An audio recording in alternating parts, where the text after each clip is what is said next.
नमस्कार. आजच्या व्हिडिओमध्ये मी तुम्हाला श्रावण महिन्यामध्ये नणंद भाऊजाईने एकमेकींना बांगड्या का व किती भराव्यात, बांगड्या कोणत्या भराव्यात, बांगड्या भरताना कोणत्या दिवशी भराव्यात, नणंद भाऊजे एकमेकींना बांगड्या श्रावण महिन्यामध्येच का भरतात, या बांगड्या ज्या आहेत तर त्या कशा भरायच्या आहेत, बांगड्या भरताना कोणते नियम पाळावे, आता जर आपल्याला नणंद नसेल, भाऊजाई नसेल तर मग काय करायचं याबद्दलची संपूर्ण माहिती सांगणार आहे। पण त्याआधी तुम्ही चॅनलवरती नवीन असाल तर चॅनलला लाईक करा आणि सबस्क्राईब देखील करा। कमेंटमध्ये श्री स्वामी समर्थ किंवा हर हर महादेव लिहायला विसरू नका। श्रावण महिना हा सुरू झालेला आहे। श्रावण महिन्यामध्ये बरीचशी व्रतवैकल्ये केली जातात। बरेचसे सण हे श्रावण महिन्यामध्ये येत असतात। श्रावण महिन्यामध्ये आपण आपल्या परंपरेनुसार, प्रथेनुसार काही गोष्टी करत असतो आणि त्यापैकीच एक अत्यंत महत्त्वाची गोष्ट म्हणजे श्रावण महिन्यामध्ये आपल्या नंदेला किंवा आपल्या भाऊजेस बांगड्या घालण्याची सुद्धा परंपरा आहे। प्रत्येक भागानुसार प्रथा, परंपरा ह्या वेगवेगळ्या असू शकतात। निसर्ग आणि परंपरा या दोन्ही दृष्टीने श्रावण महिना अतिशय महत्त्वाचा आहे।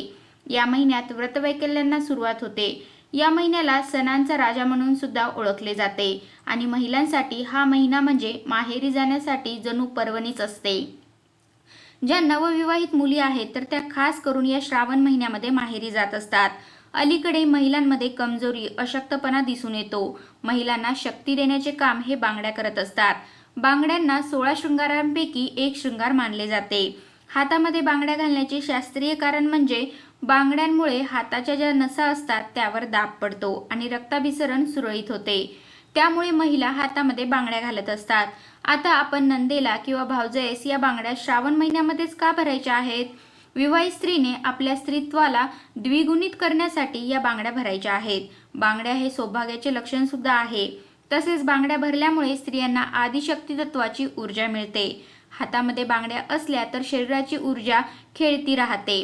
तसेच बांगड्यांच्या घर्षणामुळे वातावरणातील नकारात्मकता सुद्धा दूर होत असते।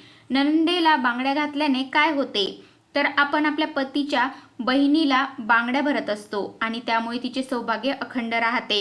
बांगड्या भरल्यामुळे मुलगा व पती यांना दीर्घायुष्य मिळते। त्यांच्या सासरचे भाग्य उजळते। नणंद जी आहे तर तिला आपण बांगड्या भरल्यामुळे आपल्या भावाला दीर्घायुष्य प्राप्त होत असते। त्याचप्रमाणे नणंद जी आहे तर ती सुद्धा भाऊजाईला बांगड्या भरू शकते।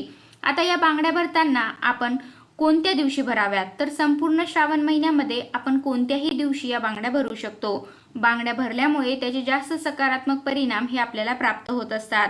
किंवा श्रावण महिन्यातील कोणत्याही सोमवारी सुद्धा आपण या बांगड्या भरू शकतो किंवा कोणत्याही शुक्रवारी, मंगळवारी जे देवीचे वार आहेत अशा वारी सुद्धा आपण नंदेला आपल्याकडे बोलावून या बांगड्या भरू शकतो। बांगड्या भरताना त्या किती असाव्यात? आपली नणंद किंवा भाऊजाई ही जर वर्किंग वुमेन असेल तर आपण किमान तिला 5 बांगड्या तरी भरू शकतो। एका हातामध्ये 2 आणि एका हातामध्ये 3 अशा। आणि आपल्या नंदेला किंवा भाऊजाईला जास्त बांगड्या जर आवडत असतील तर आपण जास्त सुद्धा भरू शकतो। असं अजिबात नाही की एवढ्याच बांगड्या भरायला हव्यात। आपण 1 डझन भर म्हणजे 12 किंवा 13 अशा बांगड्या ज्या आहेत तर त्या सुद्धा भरू शकतो। तसेच आपण जेव्हा बांगड्या भरत असतो तर त्यावेळेला आपल्याला ज्या बांगड्या द्यायच्या आहेत तर त्या काचेच्या द्यायच्या आहेत। फक्त मोत्याच्या, बेंटेकच्या बांगड्या अजिबात द्यायच्या नाहीत। तर आपल्याला काचेच्या बांगड्या ह्या आवर्जून द्यायच्या आहेत। काचेच्या बांगड्या शुक्र आणि चंद्रमाचे प्रतिनिधित्व करतात। आपला चंद्रमा आणि शुक्र सुधरवतात। तसेच बांगड्या घातल्यामुळे चेहऱ्यावर तेज येते, रक्तदाब यावर सुद्धा त्याचा अनुकूल परिणाम होत असतो। त्यामुळे काचेच्या बांगड्या आपल्याला भरायच्या आहेत। तसेच आपल्याला हिरव्या रंगाच्या बांगड्या भरायच्या आहेत कारण हिरवा रंग सौभाग्याचे प्रतीक आहे। तसेच निसर्गाचा सुद्धा रंग हिरवा आहे। त्यामुळे निसर्ग देवचा आशीर्वाद मिळावा म्हणून हिरव्या रंगाच्या आणि काचेच्या बांगड्या आपल्याला भरायच्या आहेत। यासोबत आपण बेंटेकच्या, मोत्याच्या बांगड्या जरी हातामध्ये भरल्या तरी काहीही हरकत नाही। आता बांगड्या ज्या आहेत तर त्या आपण श्रावण महिन्यामध्येच का भरतो तर सौभाग्यवती स्त्रियांनी हिरव्या रंगाच्या बांगड्या घालण्याचे विशेष महत्त्व आहे। आणि श्रावण महिन्यामध्ये निसर्ग जो आहे तर तो हिरवळीने नटलेला असतो। सर्वत्र हिरवळ असते आणि हिरव्या बांगड्या आपण जेव्हा भरतो तर त्यावेळेला आपल्या पतीचे आयुष्य वाढते असे हिंदू धर्मशास्त्र सांगते। त्याचप्रमाणे जेव्हा आपण नणंदेला हिरव्या बांगड्या भरतो तर त्यावेळेला तिच्या पतीला सुरक्षित ठेवण्याचा आशीर्वाद हा निसर्ग देवतेकडून मिळत असतो। निसर्ग देवता आणि हिरवा रंग यांचा सुद्धा अगदी जवळचा संबंध आहे।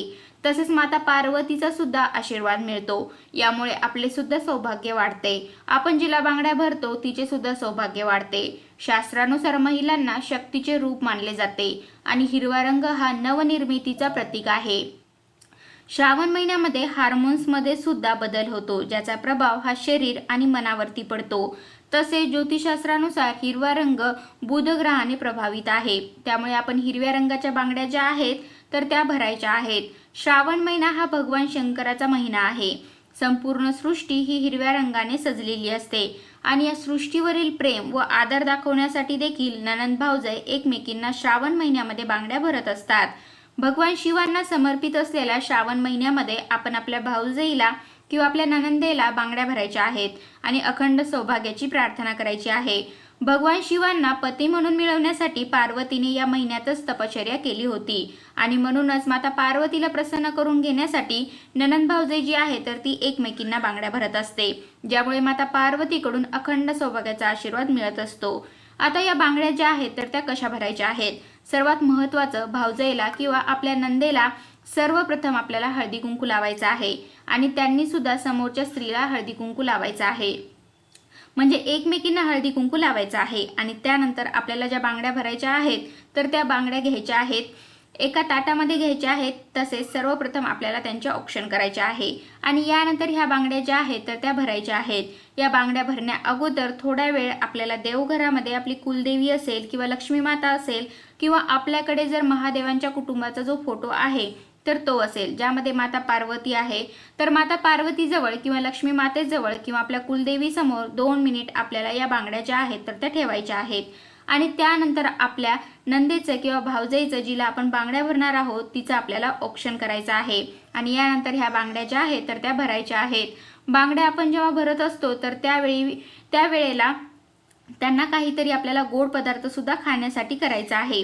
जेव्हा आपण बांगड्या वगैरे भरणार आहोत तर यानंतर त्यांना जेवायला घालायचं आहे।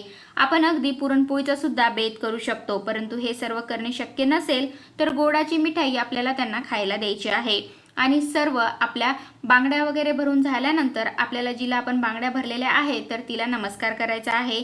आता जर आपल्याला बांगड्या भरणे शक्य नसेल, आता बऱ्याच वेळेला असं होतं की कामाच्या गडबडीमुळे किंवा बऱ्याच जणी बाहेर काम करतात, त्यामुळे प्रत्येकीला माहेरी जाणे शक्य होत नाही किंवा प्रत्येकीला आपल्या नणंद किंवा भाऊजाईला आपल्या घरी बोलावणे सुद्धा शक्य होत नाही। तर अशा वेळेला आपण त्यांना पैसे पाठवू शकतो आणि त्यांना आपण सांगू शकतो की या पैशातून तुम्ही हिरव्या काचेच्या बांगड्या घ्या आणि हातामध्ये घाला। आता जर आपल्याला नणंद नसेल, भाऊजाई नसेल तर मग काय करायचं? तर आपण कोणत्याही सौभाग्यवतीला घरी बोलावू शकतो, अगदी आपली मैत्रीण नसेल तर तिला घरी बोलावू शकतो आणि आपण या बांगड्या भरू शकतो। आणि काहीही शक्य झालं नाही तरी जवळपास देवीचे जे मंदिर आहे तर त्या ठिकाणी आपण ह्या बांगड्या ज्या आहेत तर त्या श्रावण महिन्यामध्ये ठेवू शकतो। बांगड्या भरताना आपल्याला काही नियम सुद्धा पाळायचे आहेत, जसे की आपण जेव्हा बांगड्या भरणार आहोत तर त्यावेळेला समोरची जी स्त्री आहे, आपली नणंद असेल, भाऊजाई असेल तर तिचे हात रिकामे असता कामा नये।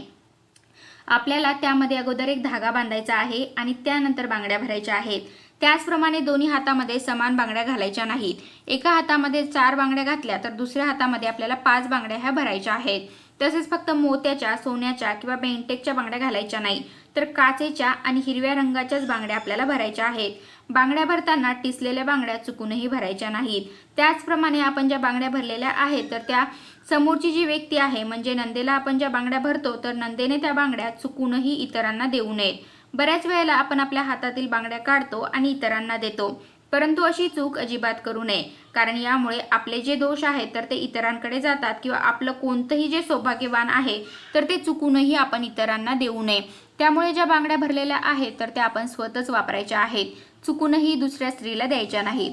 तर अशा प्रकारे आजच्या व्हिडिओमध्ये मी तुम्हाला श्रावण महिन्यामध्ये नणंद भाऊजाईने एकमेकींना बांगड्या का व किती भराव्यात, बांगड्या कोणत्या भराव्यात, बांगड्या भरताना कोणत्या दिवशी भराव्यात, नणंद भाऊजाई एकमेकींना बांगड्या श्रावण महिन्यामध्येच का भरतात, या बांगड्या ज्या आहेत तर त्या कशा भरायच्या आहेत, बांगड्या भरताना कोणते नियम पाळावे, आता जर आपल्याला नणंद नसेल, भाऊजाई नसेल तर मग काय करायचं, याबद्दलची संपूर्ण माहिती सांगण्याचा प्रयत्न केला आहे। कसा वाटला तुम्हाला माझा आजचा व्हिडिओ कमेंट करून नक्की सांगा। धन्यवाद।